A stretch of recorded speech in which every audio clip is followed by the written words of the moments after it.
राधे राधे भक्तों, करवा चौथ की व्रत कथा हम आपको सुनाते हैं। प्राचीन काल में एक साहूकार था जिसके 7 बेटे और एक बेटी था जिसका नाम वीरवती था। वीरवती सातों भाइयों की लाडली थी। कार्तिक मास की कृष्ण पक्ष करवा चौथ का व्रत रखा। दिन भर निर्जला रखने के कारण वीरवती शाम होते भूख और प्यास से व्याकुल होने लगी। चाँद निकलने में अभी देर थी। अपने प्यारी बहन की यह हालत उसके भाइयों से देखी नहीं गई। भाई बहन कष्ट दूर करने के लिए एक योजना बनाते हैं। वह नगर के बाहर एक पीपल के पेड़ के पीछे आग जलाकर छन्नी से उसकी रोशनी दिखाकर वीरवती से बोले, देखो बहन, चाँद निकल आया, तुम अर्घ देकर भोजन कर लो। वीरवती ने अपने भाइयों के झांसे में आकर कृत्रिम चाँद को अर्घ दिया और अपना व्रत खोलकर भोजन ग्रहण कर लिया। जैसे ही उसने भोजन का पहला निवाला उसे खाया, उसे खबर मिली कि उसके पति की मृत्यु हो गई।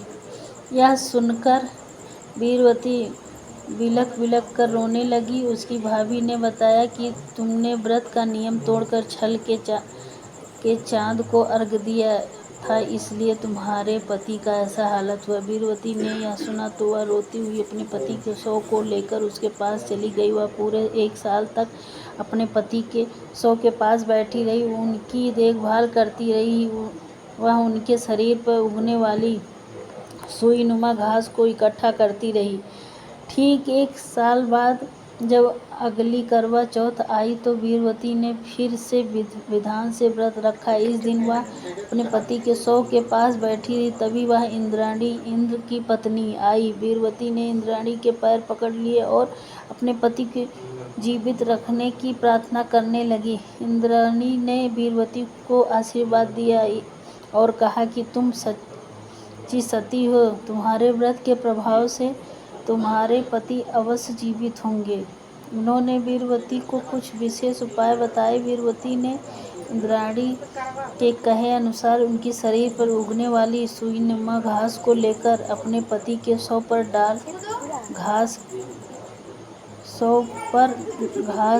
के स्पर्श होते ही वीरवती के पति श्री गणेश जी गणेश कहते हुए उठ बैठे। इस प्रकार सच्चे व्रत और सतीत्व के बल पर वीरवती ने अपने पति का जीवन वापस पाया।